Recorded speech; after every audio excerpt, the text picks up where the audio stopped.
আপনারা যেভাবে সন্ত্রাসী কায়দায় ছাত্রলীগ মব দিয়ে সাধারণ শিক্ষার্থীকে মেরে আপনারা এই শিক্ষার্থীদেরকে আহত করেছেন, আমরাও চাই না সেই শিক্ষার্থীদেরকে রাস্তায় নামতে, ওই আইনের আওতায় আইন হাতে নিজে তুলে নিতে। গতকাল দেখলাম রাকসুর ভিপি উনি বলছেন আমি সাংবাদিকদের নিউজ জড়ো করব। তো আপনি কি ভিপি নাকি আপনি নিউজ কালেক্টর, সেটি আপনাকে প্রকাশ করতে হবে। মাইনুদ্দিন স্যার হেঁটে যাচ্ছে, ওই যে আমরা দেখতে পাচ্ছি, তাকে যখন এই আম্মার জঙ্গি যখন তাকে নির্যাতন করে, তার বিচার আমি ছাত্র দল হিসেবে, সাধারণ ছাত্র হিসেবে চাই। মাইনুদ্দিন স্যার আপনি ভয় করেন না, আমরা আপনার সাথে আছি।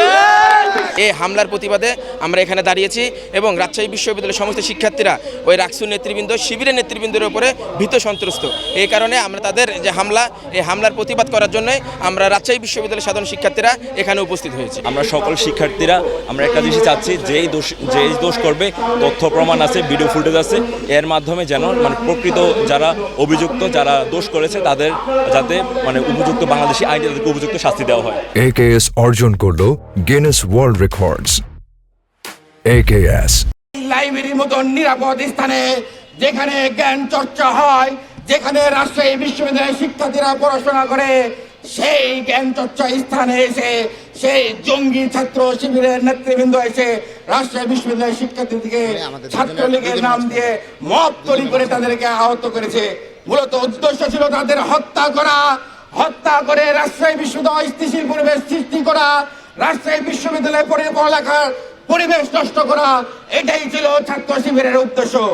ঠিক সংগ্রামী নেতৃবৃন্দ, গতকাল সাংবাদিক সম্মেলন নামে শিবিরের সন্ত্রাসীরা রাকসু ভবনের সাংবাদিকদেরকে হুমকি দিয়ে কথা বলে। আমরা স্মরণ করে দিতে চাই এবং সাংবাদিক বন্ধুদেরকে বলতে চাই, সেই শিবিরের সন্ত্রাসীদেরকে বলবেন 1971 সালে তাদেরকে বাংলাদেশের জনগণেরা পিঠে লাথি মেরে, পাছায় লাথি মেরে পাকিস্তানে নিক্ষেপ করেছিল।